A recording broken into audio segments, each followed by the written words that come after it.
Back in 1938, there was a man in Hungarian army named Karoly, who was the best pistol shooter of his country. He won most of the major national and international championships. He seemed closest to winning the 1940 Tokyo Olympic Games gold medal, and that was his only dream. The focus of his life was to win the Olympic gold medal for his country, for which he had practiced for years. He wanted to make his hand the best shooting hand in the world.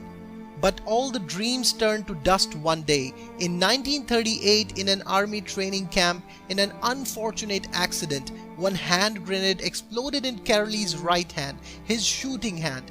That grenade ended up not only his shooting hand, but his Olympic dream as well, the only goal of his life.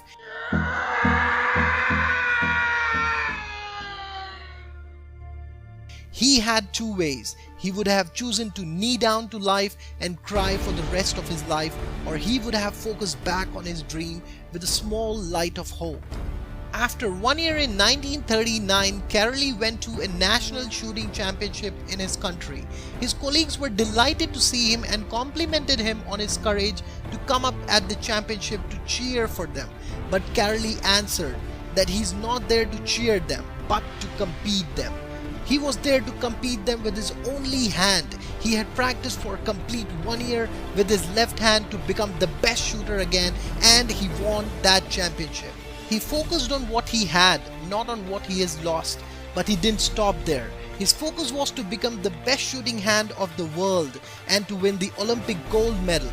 So he started training again with his only hand, and he concentrated his whole energy on 1940 Olympics. But 1940 Olympics got cancelled due to World War II. But he didn't lose hope, so he concentrated and trained again for 1944 Olympics. But unfortunately, they got cancelled too due to World War again. It was hard, very hard to see his Olympic dream fade away like a dust. But he kept practicing and prepared again for 1948 Olympics. He was 28 years of age in 1938, and in 1948 he was 38 years old.